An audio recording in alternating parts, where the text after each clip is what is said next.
What's up everyone, it's ENDYMION, and I got quite a bit of nonsense to cover today, from the Korean PlayStation exclusive Stellar Blade riling up feminists even more, the Game of Thrones creator saying fandoms are toxic, and much more. There's a lot to go over, so let's begin. Firstly, as you may already know, woke feminist weirdos really do not like Stellar Blade at all. They're mad the game stars a sexy real-life woman who doesn't look like a modern depiction of what these people consider to be beautiful or not. The character of Eve is based on a real model, and the actual woman is so stunning that it's leading to news outlets losing their minds. And now a Twitter user has decided to double down even further. This brings me to this online discourse surrounding this Twitter user named Kareem Jovian, who you probably don't know, but they decided to attack fans of the upcoming game, where he said this: "The graphics and gameplay looks great, albeit I can't get past the over-sexualization of Stellar Blade. It would have been passable if their female characters didn't have the faces of a damn child. Really freaking weird. And if you find this arousing, you need to get all your hard drives and phones checked by the FBI." This take is already absurd to begin with, but it's not surprising considering these weirdos actively want everything to be as ugly as they are inside and out. Stellar Blade's main character looks like the model. The only change I would agree they did was that developer Shift Up gave the character Eve brighter eyes than what the model has. But this is fine, since enhancing the color of a character's eyes are totally normal, and it's likely just done to reflect the graphical fidelity of a character within a game. What I'm saying is that this is not a big deal, and saying Eve looks like a child is very weird, when she clearly just looks like a woman to me. I don't know what sort of children Kareem has been stalking himself, but this woman looks like a mid-20s to early 30s Korean woman. Which she is, by the way. She's around 32 years old apparently, and since Korean culture is crazy about skincare routines, it's no surprise this model looks the way that she does. Of course, one Twitter user asked, "Why does this guy hate Asian women?" To which he said, "That is a pretty big allegation, loser. I don't hate Asian women at all. Criticizing your computer-generated character for not looking like the real Asian woman means you hate Asian women and favor CG over the real thing. I have dated many beautiful Asian women in my past, something you may never experience in your life. Maybe if you knew how to separate real women from a CG fantasy, you get a chance at some..." This is so stupid. "To get a chance at some real beautiful Asian women, but sadly it doesn't look like it, so go enjoy your pillow." This post just reeks desperation, as what the user said did not attack this guy's relationships or sexual validations. But when people are insecure about these sorts of things, they'll of course tell on themselves without you really needing to. And saying you've been with many beautiful Asian women is not only weird, but it's creepy. As if you just saying things like this somehow validates your opinion. It just reeks of weirdo desperation, but alas, that's Twitter for you. Regardless, Stellar Blade's Eve doesn't look anything like a child, and I think we're reaching a point where the pendulum is shifting dramatically between what the fans want and what these weirdos are pushing. They want ugly modern audience slop to become the norm, whereas on the flip side, actual paying customers are instead embracing beautiful character designs that are almost only associated with Eastern-made games. Of course, when I was writing this, the same guy decided to double down and make a video where he asked random people on the street about what they think of Stellar Blade's character design. I figure you should see it before I go any further, so here you go. Stellar Blade! She looks 14. And with the side ponytail too, girl. She needs a bow. She looks like she's 16. Oh, hell no. It looks nothing like her. It's like two different people. It's perfectly fine to have an animation style, especially in a game, but when you're appropriating someone else's image and then changing it, it becomes an issue. She needs a little bow and she's on her way to middle school. I just don't get her at all. Like that nose. The nose is very different. Yeah, that nose is definitely not Asian. She's Asian. They took a white woman and supplemented some white woman DNA into this girl to make her a little more white. Because that is not what I just saw. She just looks bland to me. How old do you think this character looks? A lot younger. I don't know, like they took away like what was unique about her. If you're working on the physics of the way her body moves rather than the physics of the actual game, which you can see in there does not look great, that's how you know that you've messed up. Jesus. Right. Seems like they're over-sexualizing her. Yeah, definitely over-sexualizing her. Stellar Blade. That's the title of a game that would do this. That's the title of a game that would do this. I think it's just men that's never touched a woman in their life not knowing what the they look like. And so they're like, this is what women in my video games always looked like. So why are we changing it? It's like, because it's not real, bro. You're living in a fantasy. Wake up. This isn't the Matrix. Of course, the person who gets the most screen time is your typical SJW dyed-haired feminist who was raised with a victim mindset, going as far as to say the developers injected white woman DNA in order to make Eve more beautiful. In case you haven't noticed, the kind of individuals who hate beautiful people are almost always repulsive themselves, usually inside and out. This sort of dialogue and reaction doesn't come out of nowhere. It's something that's been brewing for years within these people that comes from their own self-hatred. It's sort of the same thing when people hate others that are successful. You'll almost never see someone who's successful being mad that someone else is just as successful as they are. Sure, it can happen, but mostly whatever criticisms or negativity someone successful gets comes from people who aren't achieving things on a similar level to them. This is one of those examples. I can also tell you that this video very clearly was deliberately asked to people who likely identify as liberals because they're an echo chamber. And they all have the same opinion, and they would unironically look you dead in the eye and tell you characters like the Fable Woman are genuinely good looking. It seems like they're over-sexualizing her. Yeah. Because a character that looks ugly is something they actually enjoy.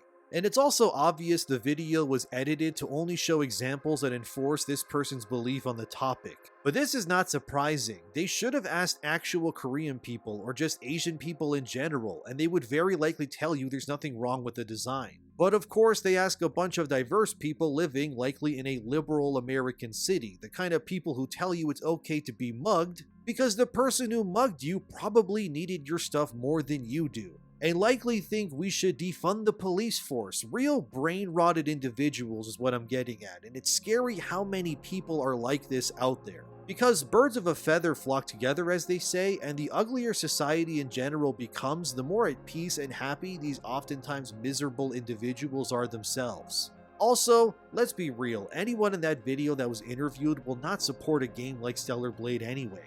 That's not cause of racial bias or anything, it's simply cause woke weirdos don't really have money to begin with. These people are also unironically the kind of individuals to advocate for stuff like communism, which has become far too prevalent in today's youth. All I see is a bunch of victims crying that there's a developer out there who exists within a much different society than they do, and they're judging it because it doesn't reflect how they see the world. If you showed them a hairy, armpitted girl with colorful hair and a septum piercing, they'd love it. But at the same time, let's be real, they wouldn't support these games, movies, or shows anyway with their own money. Because frankly, these sorts of people don't support anything, and it's true since many of these projects that do bend the knee to identity politics, they always fail. And this brings me to that clip from Digital Foundry that's gone to basically viral as well, where the guy on that complained about Stellar Blade's designs. Here, take a look. Here, we didn't know what it was, and just for clarity's sake, John and I watched the stream together yesterday. We watched it with our friends from My Life in Gaming. And throughout the beginning of the trailer, we were all kind of throwing out names like, well, this is clearly a Koei Tecmo game. Oh wait, no, it's probably Platinum. Actually, is it Itagaki coming back?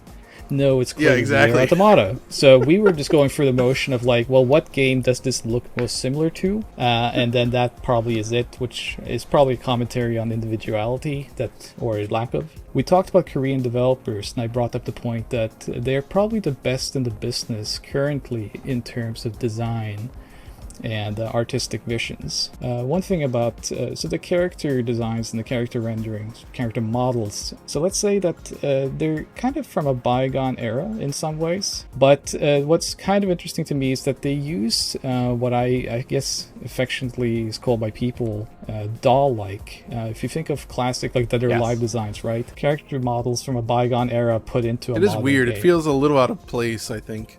Well, the game feels a bit out of place in some ways. The one thing, I know you were talking about the character from a bygone era. I do think the character model was actually like very distracting in not a good way, because like with the camera angles chosen, it just felt like this game seems like a game that came out in like 2002 in terms of its, like character design. It's like a bit old and not flattering, I don't think, for a modern audience. In comparison to something like Forspoken, which has, yes, it has a much more realistic looking character designs.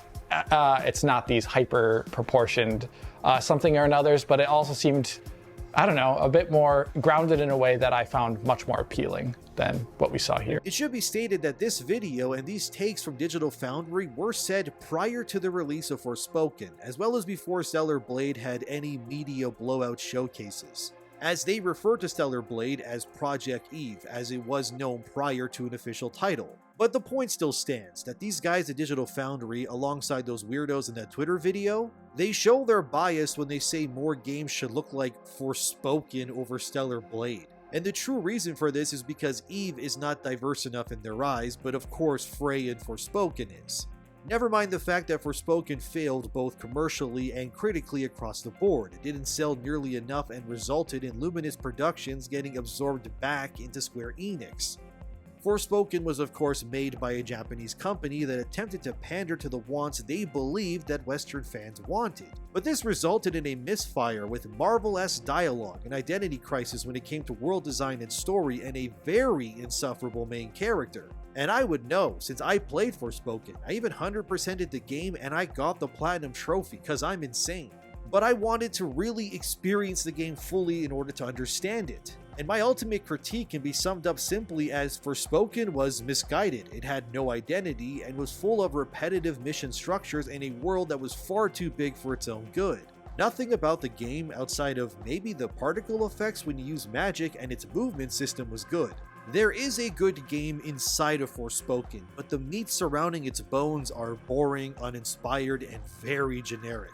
And it was nothing to do with Frey's character design, mind you, since I would argue Luminous did make the character look like her actor pretty well. I mean, Frey is not ugly. I think the actor is genuinely a good-looking woman. She's just very unlikable when she opens her mouth and says moronic things constantly. And the side characters are incredibly forgettable too. I don't remember any of their names. The reason why I'm ranting right now about Forspoken is because it represents a very real possibility for the way that Eastern media can go. Ultimately, Asian-made media has two ways of going about things right now. They can either give people what they don't want, which is stuff like Forspoken, or they can double down on the things that have worked in the past and continue to do so, like Stellar Blade, or something like Grand Blue Fantasy Relink. We've seen many times already of brands self-imploding due to pushing diversity nonsense instead of giving people what they want. Take for example Victoria's Secret, which back in late 2023, the company confirmed that they would be returning to their roots. After the push for woke diversity resulted in a decrease in sales and the loss of billions of dollars for the company. Then recently, there was Sports Illustrated, which decided to push DEI nonsense and pandering on their covers. And in response, nobody bought their product, and now pretty much the entire staff that made Sports Illustrated is gone now. So I'm not saying you can't push wokeness, you can. I mean, it's within a company's right to advocate for stuff like it and push ugly nonsense over attractive individuals, but it's also within the customer's right to reject these offerings and vote with their wallets. And clearly, like I said, the kind of people who advocate for these kinds of diverse, oftentimes ugly and weird depictions on stuff, they don't support them anyway. Because if they did, then Sports Illustrated should be flying off the shelves, and Victoria's Secret would be filled with so much money from pandering to these people it's crazy. And a Forspoken 2 would be in the making as we speak, but the reality is that these people that push for these things do not ever support anything when it really matters. So they can cry all they want and say racists or right-wingers are the reason why their ideology is crumbling, but the truth is that if you want these things to exist, you have to support them financially. And I guarantee you that Stellar Blade will outsell Forspoken within a week, no problem. Because unlike the woke weirdos out there like Karim and others, the market will speak for itself. And it's clear that the consumer base out there is more eager than ever before when it comes to their media and what they want to buy. As you can find multiple articles like this one on PC Gamer, where they state that January 2024 was one of the most successful months ever in gaming history for Japanese media in general. Stuff like Pal World sold over 12 million copies already, and you have stuff like Tekken 8, Grand Blue, Like a Dragon, and more. They all broke records as well. It's clear that there is a very hungry and eager market of players out there demanding more experiences that don't pander or talk down to them. If this weren't true, then all the games I listed that released in the last month alone would not have had the sales that they did. Like a Dragon, Infinite Wealth for example, it sold over 1 million copies already, making it the fastest selling game in the entire series. In my previous video, I showed how Grand Blue Fantasy Relink had over 100,000 players concurrently on Steam, making it the third highest performing JRPG on Steam in history. And Tekken already broke 1 million sales, and that game is just killing it, and its community is booming. And of course, later this month, we'll see the release of Final Fantasy VII Rebirth, which I bet will become one of Square Enix's fastest selling games of all time when that releases. These things don't just happen out of nowhere, and coincidentally, all of these games are Asian made. Stellar Blade will continue this trend. Even though Stellar Blade is Korean made, unlike the other Japanese released games so far, it's clear that these Asian cultures have no desire to pander, they don't have to. I will predict that Stellar Blade breaks 1 million copies sold in 1 week, which may seem high for an unknown developer like this, but I think it's going to happen due to the hype surrounding it. And we'll see if Western studios finally realize that if you don't pander, you'll get sales, but they likely will keep doubling down regardless. Which I'm fine with, by the way, since I have so much gaming to play from this year alone. Like, take everything I just said, and remember that there's still stuff like Dragon's Dogma 2 and Rise of the Ronin coming as well. I think players are good when it comes to quality titles either already out or coming soon. This is why stuff like Suicide Squad and more are failing, because they're not giving people what they want. Then you got creators like George R.R. Martin, who you know created Game of Thrones, and he publicly stated that fandoms have become increasingly toxic overall these days. And he finds it disappointing how people celebrate when movies they don't like flop, as if these films flop on purpose because of toxic fandoms. George even stated himself where he said, "Now social media is ruled by anti-fans who would rather talk about the stuff they hate than the stuff they love, and delight in dancing on the graves of anyone whose film has flopped." Look, I'll give George some respect at least. I mean, he did write Game of Thrones, and he was responsible for the lore of games like Elden Ring after all. But I think George is not aware fully of why this is happening, and really this problem he says is everywhere is mostly only tied to Western franchises, not really Eastern ones. And that's simply because these franchises, for example like Masters of the Universe, have gone out of their way to ruin their lore by sidelining He-Man and instead making Teela the main character. Funnily enough though, the sequel to that hated season of He-Man has gotten a much better audience score recently in its second season. And the reason why is because the show doesn't sideline He-Man anymore and treats him like a main character again. So that very recent show alone proves that it's not toxic fandom's faults that things are failing. It has and always will be the fault of those in charge of these things making bad decisions in order to go out of their way to not give people what they want. Then of course you have people like Chuck Dixon. He created the Batman villain Bane and wrote a lot of comics already. He's currently working with Eric July on Alpha Core. Anyway, Chuck said this on Facebook and it kinda just proves what I've been saying. This bears repeating because the majority of us are tired of seeing characters and franchises we love sacrificed on the altar of wokeness by people who don't have the love, talent, craft, or business ever getting anywhere near these properties. That this movie is failing so big is a cause for celebration. It's a wake-up call for the entertainment business that they need to get back to producing the well-crafted stuff they used to be capable of.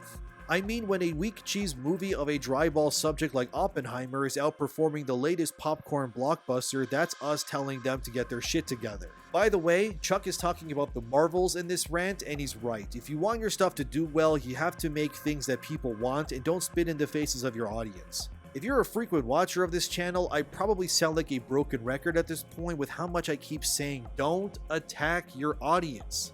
Just don't do it. I don't care what it is. You never attack the hand that feeds. Stuff like Elden Ring sold like crazy because of the mutual respect between the devs and its players. Stellar Blade and other Asian-made media is doing what it's doing because they're devoid of politics. And they respect the audience and embrace them instead of attacking them. There's even recent articles circulating where publications are speaking to the director of Stellar Blade, asking him how did the game come to be and what they would like to do in the future, and they also talked about stuff like collaborations with Stellar Blade as an IP. And this director just flat out says that he's open to doing whatever he can in order to meet player expectations. If players want something that is being asked for by many, he doesn't see it as a bad thing, and he wants to please the consumer base as much as he can within realistic parameters. This is a guy with a solid head on his shoulders, and he realizes that his success now and in the future is determined by his studio's relationship with the customers across the world. Because he gains nothing but contempt and rejection if he refuses his customer base. And he gains everything positive by ensuring fans that developer Shift Up will do everything in their power to make their game into what fans want, and that's great because more games need to be like Stellar Blade, not less.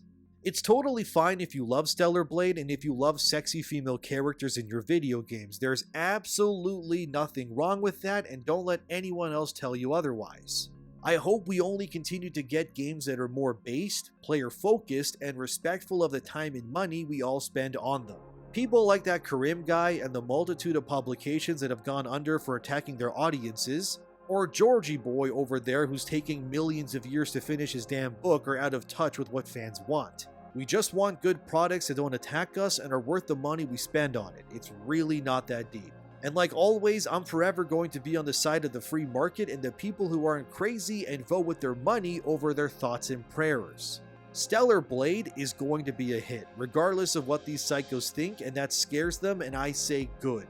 Based media is here to stay, and I, along with many others, will laugh when these fools crumble under the weight of their self-imposed virtues. This channel will forever be base, no matter what these idiots think. And as always, friends, thank you for watching. Like, subscribe, and share the video if you enjoyed it, and thanks to my patrons for supporting this madness. Enjoy gaming, enjoy sexy women, and screw these people. I'll see you in the next one.